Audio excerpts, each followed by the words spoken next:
లేదండి, నేనేమనట్లేదండి. నేను చెప్పేది ఏంటంటే వారు అసలు బయట కానీ సభలో కానీ లేకపోతే స్పీకర్ గారికి ఏదో నోటీస్ ఇచ్చారని చెప్పారు. అన్నీ కూడా ఆ గ్యారంటీస్ సంబంధించే కదా, ఆ గ్యారంటీసు మరి మీరు ఓకే అంటారు. ఇప్పుడు మరి నేను ఆర్బీఐ అట్లా ఇచ్చింది, సభలో మీ మీద మూమెంట్ ఏంటంటే నోటీస్ ఇస్తాం, మేమే చర్యలు తీసుకోవాలంటారు. ఇప్పుడేమో సభలో ఒప్పుకుంటుంది. మరి ఒప్పుకున్న తర్వాత ఇంకా చర్చ ఏముంది అసలు? అదే కదా మేము చెప్పేది. ఒప్పుకున్నందుకు ధన్యవాదాలు సార్.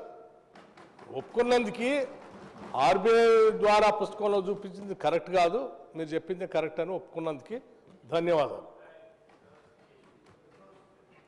థ్యాంక్ యూ భట్టి గారు. ఆర్బీఐ లెక్క చెప్తా, మీ లెక్క చెప్తా. ఇప్పుడు మీ లెక్కలో ఇప్పుడు మీ లెక్కలు మీ బండారం బయట పెట్టినాయి కదా. భట్టి గారు చేసిన అప్పు 15,000 మా ఖాతాలో కలిపిండు. ఉమ్మడి ఆంధ్రప్రదేశ్కి వచ్చిన 72,000 మా ఖాతాలో కలిపినవు. ఉమ్మడి ఆంధ్రప్రదేశ్లో మనకు కార్పొరేషన్ల ద్వారా ఉన్న 11,000 మా ఖాతాలో కలిపి 1,00,000 కోట్లు బీఆర్ఎస్కు సంబంధం లేని అప్పును బీఆర్ఎస్ ఖాతాలో వేసింది. అయితే ఇప్పుడు కుల్లా చెప్పినా నువ్వు ఒప్పుకున్నావు. 1,00,000 కోట్లు మాకు బీఆర్ఎస్ ప్రభుత్వంలో చెయ్యని దాన్ని కూడా మా ఖాతాలో వేసినాను, ఒప్పుకున్నావు. ధన్యవాదాలు. ఇక రెండవది ఇందులో ఇంకొక 2 ఉన్నాయి అధ్యక్ష. గవర్నమెంట్ గ్యారంటీ ఇవ్వలేదు, గవర్నమెంట్ కట్టవలసిన అవసరము లేదు. అది ఎంత అంటే 59,000. గవర్నమెంట్ గ్యారంటీ ఇచ్చింది, గవర్నమెంట్ కట్టవలసిన అవసరం లేనిది 95,000 కోట్లు. ఈ 2 కలిపితే ఎంతంటే అధ్యక్ష, గవర్నమెంట్ రాష్ట్ర ప్రభుత్వ ఖజానా నుంచి కట్టవలసినటువంటి అవసరం లేని డబ్బు 1,54,876 కోట్లు. అంటే మొత్తంగా అధ్యక్ష, శ్వేతపత్రంలో మీరు చూపించిన 6,71,757 కోట్ల నుంచి మేము తీసుకొని అప్పు 99,385, ప్రభుత్వం కట్టవలసిన అవసరం లేని అప్పు 1,54,876 కోట్లు తీసేస్తే బీఆర్ఎస్ ప్రభుత్వం అచ్చంగా చేసిన అప్పు ఎంత అంటే 4,17,000 కోట్లు మాత్రమే. ఈ 4,17,000 కోట్లలో కూడా కరోనా సమయంలో ఇందాక నేను చెప్పిన ఉదయ్ స్కీమ్ కానీ, రాష్ట్రానికి రావాల్సిన గ్రాంట్స్ కానీ, కరోనా సమయంలో తీసుకున్న 39,000 కూడా ఇలా ఉన్నాయి. 39,000 కరోనా ప్రత్యేక పరిస్థితుల్లో తీసుకున్న అప్పు కూడా కలిపి 10 ఏళ్ల బీఆర్ఎస్ పాలనలో తీసుకున్న అప్పు కేవలం 4,17,000 మాత్రమే. కానీ మీరు మొదటి సంవత్సరమే 1,27,000 చేసిండ్రు. మేము 10 ఏళ్లలో 4,17,000. అధ్యక్ష, హరీష్ రావు గారు చాలా తెలివిగా సభను తప్పుదోవ పట్టించడానికి ప్రయత్నం చేస్తున్నారు. That's not correct. ఇప్పుడు వారు ఏమన్నారు, మేము వచ్చిన 3 నెలల పాలన కూడా తెచ్చిన అప్పుల్ని మీరు కలిపి చెప్తున్నారు అని అన్నారు. లేదు, ఒకసారి శ్వేతపత్రం పుస్తకం ఒకసారి తీసుకోమని చెప్పండి అధ్యక్ష. అది తెలంగాణ రాష్ట్ర ఆర్థిక శ్వేతపత్రం, ఆర్థిక శాఖ అప్పుడు ప్రవేశపెట్టినప్పుడు ఆ తర్వాత 3 నెలలు ఇంకా రాలే మాకు. అప్పటికి ఆ 3 నెలల కంటే ముందే కదా ప్రవేశపెట్టింది ఇది. ఆ ప్రవేశపెట్టినప్పుడే మేము ఇచ్చింది దీంట్లో చాలా స్పష్టంగా అవుట్ స్టాండింగ్ డెట్ 6,71,757 కోట్లని ఇచ్చాం. రాబోయే 3 నెలల్లో మేము చేసే అప్పుని దాంట్లో యాడ్ చేయలేదు. సో మీరు అది కూడా యాడ్ చేసి 6,71,757 కోట్లు అని చెప్తున్నారు, విచ్ ఇస్ నాట్ కరెక్ట్. తర్వాత దీంట్లో మళ్ళీ మేము డీటెయిల్గా నేను చెప్పిన దాంట్లో కూడా చెప్పా, శ్వేతపత్రమే కాకుండా ఇప్పుడు కూడా చెప్తూ దీంట్లో out standing debt as on 1/12/2023 అని చాలా స్పష్టంగా చెప్పాను. దాంట్లో 6,71,757 crores. సో శ్వేతపత్రం మేము ఇచ్చిన పుస్తకంలో అదే, అప్పుడు ప్రజెంట్ చేసినప్పుడు పెట్టింది అదే, ఇప్పుడు చెప్పేది కూడా అదే అధ్యక్ష. సో హరీష్ రావు గారు ఇవన్నీ వదిలేసి అది చెప్తాం మాకంటే ముందు మాకు ఇంత వారసత్వంగా వచ్చింది మేము ఎప్పుడు కాదనలేదు అధ్యక్ష. ఏం చెప్పాము మొన్న చెప్పినప్పుడు కూడా మేము ఏం చెప్పాము, రాష్ట్ర విభజన జరిగేటప్పటికి 6,400 కోట్లు ఉండేది అప్పు అను, ఆ ఇంట్రెస్ట్ కట్టడానికి 10 ఏళ్ళు మీ పాలనకు వచ్చేవారికి అది 66,000 కోట్లు అయిపోయింది అప్పు కట్టేది. ఎందుకు 6,400 నుంచి 66,400 ఎందుకు పెంచారని అడిగాం. అట్లాగే మీరు అప్పుడు వారసత్వంగా వచ్చింది మేము అది కూడా చెప్పాం కదా, చాలా సందర్భాల్లో చెప్పాం. అప్పుడు ఉన్నటువంటి అప్పు ఎంత ఉంది, తర్వాత మీరు వచ్చిన తర్వాత ఎంత చేసింది అన్నీ క్యాల్కులేట్ చేసే ఆ 1,00,000 కోట్ల అప్పు ఎంత చేశారో చెప్పాం. దాన్ని వదిలేసి ఇప్పుడు మళ్ళీ ఆ పాతదంత ఉంది, తర్వాత మీరు వచ్చిన తర్వాత ఇంత చేశారు, మేము అంత చేయలేదు అసలు అని మళ్ళీ చాలా కన్వీనియంట్గా సభను తప్పుదోవ పట్టించడం కోసం చాలా సిస్టమేటిక్గా కన్వీనియంట్గా ఈ trying to misguide the house once again, which is not correct అధ్యక్ష. నేను హరీష్ రావు గారికి చెప్తా ఉన్నాను, మీరు ఒప్పుకున్నారు ఇందాక ఏదో గ్యారంటీస్ సంబంధించి ఆర్బీఐలో మేము ఇచ్చిందనే వాళ్ళు చూపించారు, సరే అది మీ లెక్క ప్రకారం ప్రభుత్వమే కట్టాలి కాబట్టి అది కరెక్టే అని ఒప్పుకున్నారు, అవి సంతోషం. అట్లా ఇవి కూడా మీరు ఒప్పుకోవాల్సింది, ఇవి కూడా ఆన్ రికార్డు ఉన్నాయి, ఏం మేము ఆకాశం నుంచి తీసుకొచ్చి ఇచ్చినాయి కాదు అధ్యక్ష. అధ్యక్ష ఎఫ్ఆర్బిఎం లోన్ 3,89,673 crores అనేది చెప్పాం. ఇంక్లూడ్స్ ఏంటి జనవరి మార్చ్ 2024 అప్పులు ఎందుకంతా అది అంటే బిఈలో వస్తుంది, ఆ సమాచారం కూడా ఇస్తాం మీకు. ఏమి ఒక్క రూపాయి కూడా మేము దాయం, మీలాగా ఏంటి సత్యదూరమైన సమాచారాన్ని సభకి ఇవ్వం మేము దయచేసి. స్పీకర్ సార్, ఇప్పుడు రెండైతే క్లియర్ కదా అధ్యక్ష. వారసత్వంగా 72,000 కోట్ల రూపాయల అప్పు, ఇది గత కాంగ్రెస్ ప్రభుత్వాలు చేసిన అప్పు మాకు వారసత్వంగా వచ్చింది, అది బీఆర్ఎస్ ఖాతాలో ఎట్లేస్తారు? ఒకటి. రెండు, 11,609 కోట్లు కార్పొరేషన్లకు గ్యారంటీ రూపంలో వారసత్వంగా వచ్చిన అప్పు, అది బీఆర్ఎస్ ఖాతాలో ఎట్లేస్తారు? రెండు.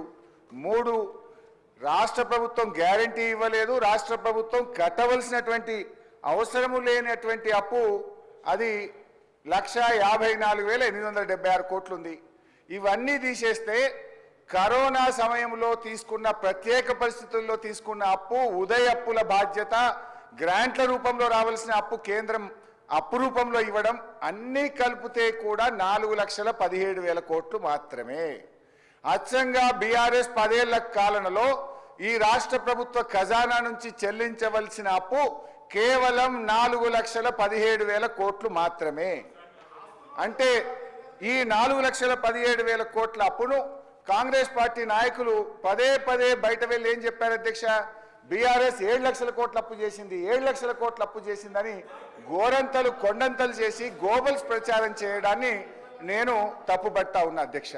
ఇకపోతే అధ్యక్ష, అసెంబ్లీలో మొన్న మీరు ఇచ్చిన సమాధానం కానీ ఇవాళ ఇచ్చిన మీరు పేపర్ ప్రకారంగా నేను చాలా స్పష్టంగా మీ అప్పు 1,27,708 కోట్లు. ఇవాళ ఒక్క సంవత్సరంలో కాంగ్రెస్ పార్టీ చేసిన అప్పు 1,27,708 కోట్లు. 10 ఏళ్ల బీఆర్ఎస్ పాలనలో చేసిన అప్పు 4,17,000 కోట్లు. అంటే 4,17,000 10 ఏళ్లల్లా, ఒక్క సంవత్సరం 1,27,000. ఇప్పుడు ఎవరు ఎక్కువ అప్పులు చేస్తున్నారు? ఈ మీరు 10 ఏళ్లలో మేము 4,17 చేస్తే 5 ఏళ్లలోనే మీరు 7 లక్షల కోట్లు చేస్తున్నారనడానికి ఇంతకంటే సాక్ష్యం ఏం కావాలి అని నేను అడుగుతా ఉన్నా. Speaker sir I'm sorry sir, నాకే ఇబ్బందిగా ఉంది అధ్యక్ష పదే లేచి వారిని కరెక్ట్ చేయటానికి. I'm really feeling sorry for it. ఇంత బ్లేటెంట్గా సభను తప్పుదోవ పట్టించడం కరెక్ట్ కాదు. అది మేము 1,00,000 కోట్లు అప్పు చేశారు, అసలు కట్టింది 1,18,000 కోట్లని నేను లెక్క చెప్పాను. 1,18,364 కోట్ల రూపాయలు ఈ సంవత్సర కాలంలో మీరు చేసిన అప్పులకు సంబంధించి మేము బ్యాంకులకి వాళ్ళకి వీళ్ళకి అప్పు అసలు అన్ని కలిపి వడ్డీ కలిపి కట్టిన డబ్బు 1,18,364 కోట్లని అన్నిసార్లు చెప్తే అది వదిలేసి ఇంకా మీరు 1,00,000 కోట్లు అప్పు చేశారు, 1,00,000 కోట్లు అప్పు చేశారు. ఏంది కట్టిందాన్ని నేను చెప్తా ఉన్నాను మీకు, కట్టిందాన్ని మీరు చూడరా? మీలాగా అప్పు చేసి అడ్డగోలు ఖర్చు పెట్టలే. మీరు చేసిన అప్పుల కోసం కొద్దిగా అప్పు చేశాం, దాంతోపాటు రాష్ట్రం నుంచి వచ్చిన ఆదాయం రెండు కలిపి మొత్తం 1,18,000 కోట్లు కట్టాం. మీరేం చేశారు? మీరు ఏం చేశారు? అప్పులు చేసి చివరికి రాష్ట్రం బతకకుండా చేసే పరిస్థితి తీసుకొస్తే దాన్ని గాడిని పెట్టి బాగు చేసి ముందు తీసుకుపోతున్నాం. మీరు హర్షించాల్సింది పోయి మీ టైంలో నేను అడుగుతున్న 10 ఏళ్ళు మీరు పరిపాలన చేశారు కదా, 10 ఏళ్లలో ఎప్పుడైనా 1,00,000 కోట్ల 18,000 ఎప్పుడైనా కట్టారా మీరు? 1,18,364 కోట్లు బ్యాంకులకు అప్పు కట్టారా మీరు? ఎప్పుడైనా కట్టారండి? ఎప్పుడైనా కట్టారా మీ జీవితంలో? అరే మీరు మొత్తం తెచ్చుకోవటం తింటాం అయిపోయా. ఎట్లా అండి? నేను అడుగుతున్నా, 10 ఏళ్లలో ఎప్పుడైనా సరే మీరు గత ప్రభుత్వం వారసత్వంగా మాకేదో కొద్దిగా వచ్చింది 7,000 కోట్లు అంటున్నారు. సరే దాన్నైనా మీరు ఆ రకంగా మీరు చేసిన 7 లక్షల కోట్లలో 7 లక్షల కోట్లు మరి ఆయన కట్టారా అప్పు? 7 లక్షల కోట్లు అప్పు కట్టారా మీరు? ఇక్కడ అండి మేము కట్టాము 1,18,000 కోట్లు 364 1,18,364 కోట్లు అప్పు కడుతూ ఇంకా 40,000 కోట్ల పెండింగ్ బిల్లుకి దాంట్లో ఒక 28,000 కోట్లు అంటే 12,000 కోట్లు తీరుస్తూ ఇంకా అవి కాకుండా మీరు పెండింగ్ పెట్టిపోయినటువంటి ఏంటి డిస్కౌంట్స్కి పెట్టిన 29,649 కోట్లు అట్లాగే పెండింగ్ బిల్స్ మీరు పెట్టిపోయారు. అట్లాగే జెన్కోకి ఇంకో 30,000 కోట్లు పెండింగ్ పెట్టారు. సెకండ్ హ్యాండ్కి దానికి దీనికి కట్టాల్సిన డబ్బులు ఇన్ని కోట్లు అప్పు పెట్టిపోయి నేను ఏమి చేయలేదు అని లెక్కలు చెప్తుంటే నిజంగా కడుపు తరకపోతుంది అధ్యక్ష. ఎన్నిసార్లు ఇట్లా సభను తప్పుదోవ పట్టిస్తారు? 1 లక్ష నేను పదే చెప్పాను కదా అధ్యక్ష, నేను దేనికి కట్టానని కూడా చెప్పాను. నేను మళ్ళీ చెప్తాను, మళ్ళీ కావాలంటే ఇది రికార్డులోకి రిజిస్టర్లోకి ప్రాపర్గా, ఎందుకంటే వాళ్ళు చెప్పి తప్పుడు సమాచారం ప్రజలకు ఇస్తా ఉన్నారు. 1,00,000 కోట్లు అప్పు చేశారని. అధ్యక్ష నేను చెప్తా ఉన్నాను అధ్యక్ష, మేము ప్రతి సందర్భంలో ఎఫ్ఆర్బిఎంలో దానికోసం కట్టిన 43,317 కోట్లు, గవర్నమెంట్ గ్యారంటీస్ కింద ఈ రాష్ట్ర ప్రభుత్వం ద్వారా బ్యాంకులు వాటికి కట్టింది 20,479 కోట్లు, టోటల్గా 63,795 కోట్లు. అట్లాగే గవర్నమెంట్ గ్యారంటీస్ లోన్స్ పేరు మీద ఈ ప్రభుత్వం కట్టింది 41,118 కోట్లు. Non guarantee loans which are paid by corporation 13,450 కోట్లు. మొత్తంగా 1,18,364 కోట్లు మేము కట్టాము.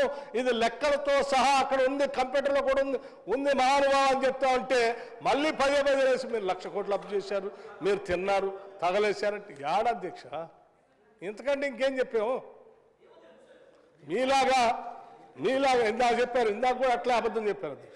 ఏదో ఆ భూమిని బదలాయించి ఏదో చేశారట. మీలాగా మేము వాళ్ళ భూములు గుంజుకోలేదు అధ్యక్ష. ఈ రాష్ట్ర ప్రభుత్వానికి ఎవరో పాపం కోర్టులు వేసి భూములు గుంజుకొని పోతుంటే మాయ అంటుంటే మా ముఖ్యమంత్రి క్యాబినెట్ అంతా కూర్చొని అరే ఈ సవంతో ఇంచ కూడా పోవటానికి వీల్లేదని కోర్టులో కొట్లాడి ఆ భూమిని తీసుకొచ్చి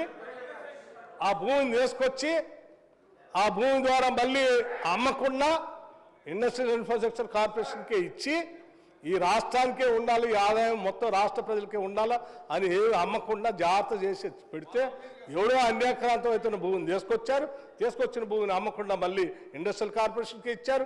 ఇండస్ట్రియల్ కార్పొరేషన్ ద్వారా పరిశ్రమలు చేయడం కోసం ప్రయత్నం చేస్తారు. ఇంత చేసి ఈ ఆదాయం అంతా కూడా పోగేసి రాష్ట్ర ప్రజల కోసం మేము ఖర్చు పెడతా ఉంటే మాలాగా ఔటర్ రింగ్ రోడ్ అమ్ముకున్నట్టు మీరు అమ్ముకోలేదు, లేకపోతే అక్కడ కోకాపేట భూమిని అమ్ముకున్నట్టు మీరెందుకు అమ్ముకోలేదు? మేము భ్రమల్లో ఊహించుకొని మీరు అమ్మారు. ఎట్లా అధ్యక్ష? ఇది కరెక్ట్ కాదు. మీరు ఇట్లా ఈ రకంగా డైవర్ట్ చేయటం. థ్యాంక్ యూ వెరీ మచ్ బట్టనా. 1,27,000 కోట్లు ఏడాది కాలంలో కాంగ్రెస్ పార్టీ అప్పు చేసింది అని బట్టి గారు పదే ఒప్పుకున్నందుకు అభినందనలు.